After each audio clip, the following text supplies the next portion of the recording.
Reka nongere mbasuhuze mbifurize komeza kugubwa neza muri inkuru yacu tugiye kurebera hamwe ubuzima bwa General Retired James Kabarebe ubu akaba ari umunyamabanga wa leta muri Minisiteri y'Ububanyi n'Amahanga ushinzwe umuryango wa Afurika y'Iburasirazuba. Turarebera hamwe ubuzima bwe ndetse n'abana be bagera kuri babiri. General Retired James Kabarebe niwe mugaba mukuru wa mbere, Chief Defense Staff w'ingabo z'u Rwanda wa mbere wabayeho nyuma y'amavugurura yabaye mu mwaka wa 2002 ubwo ingabo z'u Rwanda zitwaga RPA Rwanda Patriotic Army zahindurirwaga izina zikitwa RDF Rwanda Defense Force nyuma y'itegeko nimero 19 agakoni 2002 ryo ku itariki ya 17 z'ukwezi kwa gatanu 2002 rishyiraho ingabo z'igihugu. RDF rero yaribaye ingabo z'u Rwanda z'umwuga, aho rero zahise rero zishyirwa mu byiciro bigera kuri 3 mbere bitahozeho. Impamvu twavuze ko ari we mugaba mukuru w'ingabo z'u Rwanda wa mbere nuko babiri bari bamubanjirije barabagaba b'ingabo Chief of Staff za RPA. Iki gihe rero igisirikare cy'u Rwanda cyari kigizwe n'ingabo zirwanira ku butaka gusa, urugero nka Air Force cyangwa se ingabo zirwanira mu kirere zabarwaga nk'umutwe wihariye wa gisirikare mbere ya 2002. Kuva kuri Afande James Kabarebe nibwo rero haje umugaba mukuru ari we Chief Defense of Staff, akaba akuriye abandi bagaba b'ingabo mu byiciro bigera kuri 3 ari bo Chief of Staff. General Retired James Kabarebe yashyingiranwe na Esperance Mudenge Kabarebe ndetse bafitanye abana aho bagaragara rero mu itangazamakuru ndetse no ku mbuga nkoranyambaga n'abagera kuri babiri, umuhungu n'umukobwa. Afande Kabarebe w'ibigwi rero tutarondora hano ngo tubimare yarwanye urugamba rwo kubohora u Rwanda afatanyije na RPA Rwanda Patriotic Army. Kuri ubu rero ari mu myaka igera kuri 65 kuko yavutse mu mwaka w'1959, amaze mu mirimo ya gisirikare n'ibikorwa bigishamikiyeho imyaka irenga 35. Reka rero uyu munsi kandi tubasangiza amakuru twegeranyije y'abana bagera kuri babiri b'umunyabigwi Afande General James Kabarebe. Imwe mu mpamvu rero zo kubasangiza amakuru yabo nuko rero ari ibyamamare kuri murandasi, public figures. Amakuru rero tugiye kubasangiza akaba rero ari amavomero atandukanye, arimo rero ayaturuka ku mbuga nkoranyambaga zitandukanye za LinkedIn, Instagram, Twitter ndetse n'andi atandukanye abantu baba bakomeza kugenda abagarukaho muri rusange. Reka turebere hamwe uwitwa Sandy Kabarebe. Uyu yubatse urugo ku itariki 28 Ukuboza 2019. Sandy Kabarebe rero akaba yarayoboye ikigo cyitwa EPD Energy Private Developers nk'umuyobozi mukuru CEO Chief Executive Officer kuva muri 2016 kugeza Kamena 2023. Yinjiye muri iki kigo ashinzwe imicungire y'ibikorwa by'umushinga Shell Foundation, aho yagize uruhare mu gushyiraho gahunda y'amashanyarazi adakomoka ku ngomero, kubaka ubumwe n'abafatanyabikorwa mu rwego rw'ingufu ndetse n'ubuvugizi bw'iki kigo. Sandy Kabarebe kuri ubu ni umuyobozi mukuru Chief Executive Officer kuva muri 2016 w'ikigo cyitwa IM Alliance Group. Iyi ni sosiyete ifite icyicaro mu mujyi wa Kigali, ikora ibikorwa byose bijyanye no kubaka inyubako, kubaka imihanda, kubaka inzu zitandukanye imbere ndetse n'inyuma, kubaka amaofisi, gukora amadirishya ya aluminium n'inzugi ndetse kandi n'ibyitwa curtain wall installation and brands, kongeraho rero n'ibikorwa byose rero by'ubwubatsi wakenera. Mbere yaho rero nk'uko bigaragazwa n'urubuga rwe rwa LinkedIn, mu mwaka wa 2011 kugeza 2014 Sandy Kabarebe yakoze mu kigo cy'igihugu gishinzwe iterambere RDB Rwanda Development Board, ashinzwe imitungo n'imicungire y'ubucuruzi, aho yakoze mu byo kwegurira abikorera ibigo bya leta n'imicungire y'imitungo ya leta. Afite impamyabumenyi y'icyiciro cya gatatu cya kaminuza mu miyoborere rusange Public Administration yakuye muri Kera Graduate School of Management iherereye muri California muri Leta Zunze Ubumwe za Amerika. Afite kandi impamyabumenyi y'icyiciro cya kabiri mu miyoborere y'ubucuruzi Business Administration yakuye muri California State University ndetse n'impamyabumenyi y'icyiciro cya kabiri cya kaminuza mu by'ubutabire yakuye muri Hannibal La Grande College. Sandy Kabarebe akunda gukina umukino wa golf ku buryo rero ngo yagiye atwaramo n'ibihembo bitandukanye. Ibikorwa by'umukino wa basketball nabyo yagiye rero abigaragaramo nk'ukunda uyu mukino cyane, aho ku rukuta rwe rwa X hagaragaraho rero ifoto yashyizeho ari iruhande rw'igishushanyo cy'umunyabigwi w'ibihe byose muri basketball Kobe Bryant waguye mu mpanuka y'indege n'umukobwa we tariki 26 Kamena 2020. Aha yagaragazaga rero ko yibuka itariki uyu munyabigwi yatabarukiyeho akaba ari Sande Kabarebe umuhungu wa General James Kabarebe. Ku rundi ruhande reka turebere hamwe uwitwa Agahozo Kabarebe umukobwa wa General James Kabarebe. Agahozo ni umwe mu bana b'abakobwa ba Fande Kabarebe. N'amakuru menshi cyane azwi kuri we, gusa ku mbuga nkoranyambaga ze bigaragara ko ari umukobwa usabana, ucisha bugufi ndetse ukunda kwifotoza cyane nk'abandi bakobwa mu buzima bwe bwa buri munsi.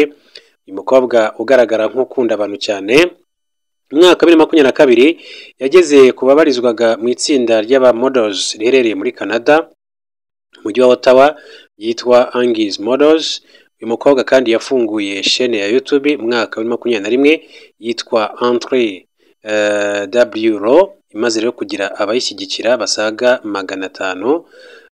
Kuri ubu rero usangaho rero video imwe y'ikiganiro kigendanye n'ubuzima bwe bwite vlog yakoreye i Nyanza n'i Huye, aho yasuye ibice bitandukanye.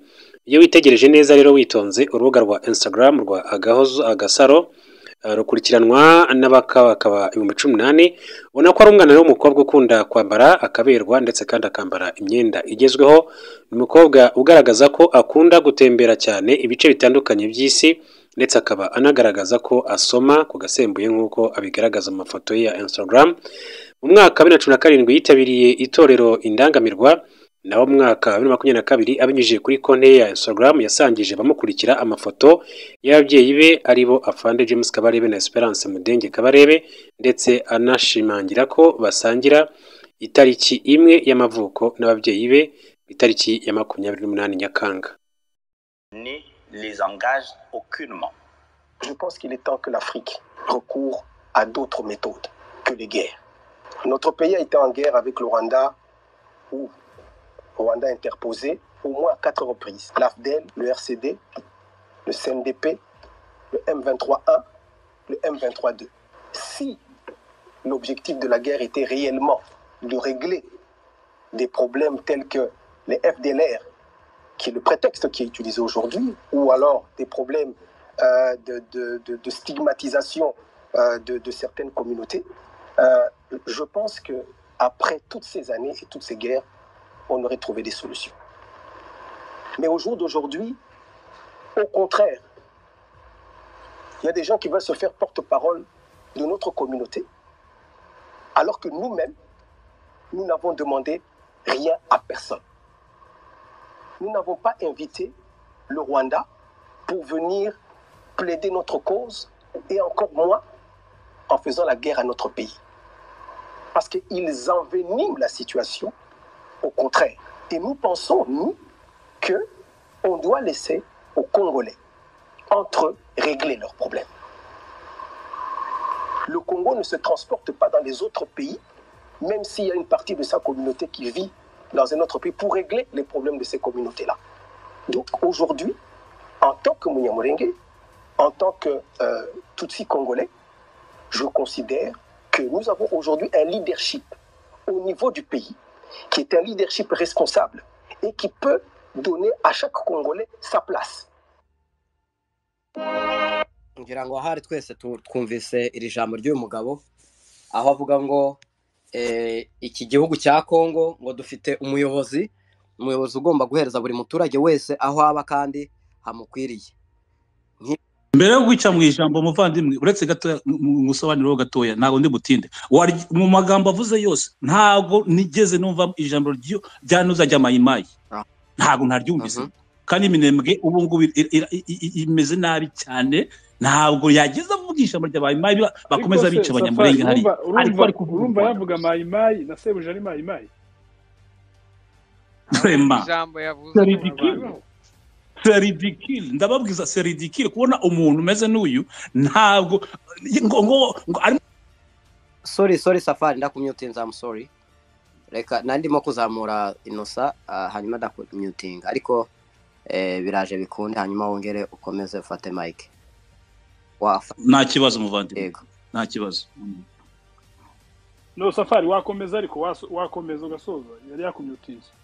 ya icyo nashaka kuvuga ndavuga ubu ngubu kuva umunyamurenge kugira ngo ave umunyamurenge kugira ngo ave iminembwe ni gufata indege yakagombye kuvuga ibyo ngibyo yo kuvuga ngo abanyamurenge bameze nabi baricwa buri munsi ariko nta jambo nimwe ya mayima yagize avuga arimo aravuga u Rwanda gusa kugira ngo Tshisekedi agire gute bamukomera amashyi that's it. So uyu muntu umeze n'uyu nguyu koko mu by'ukuri n'abanyamurenge bazima bagomba kumureba akavuga ngo uyu muntu azatumarira iki.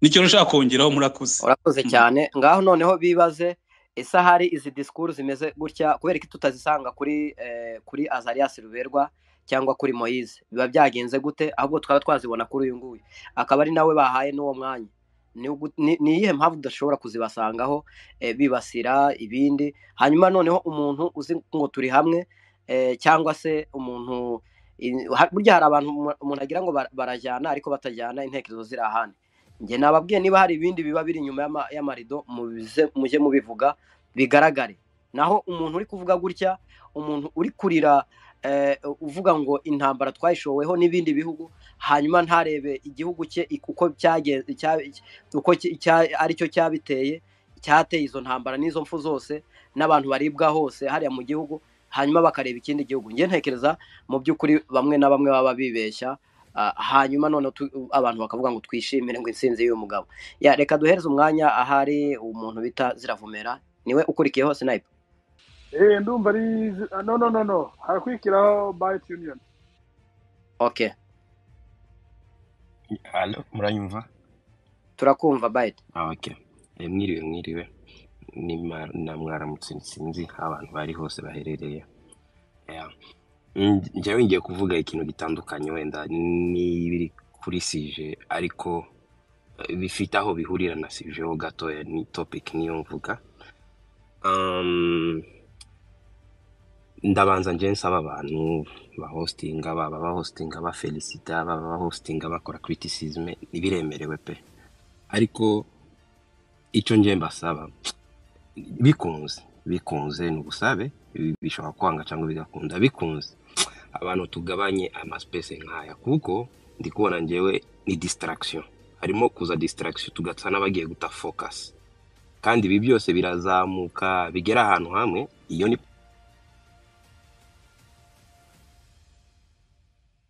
bigenze bite Byte checking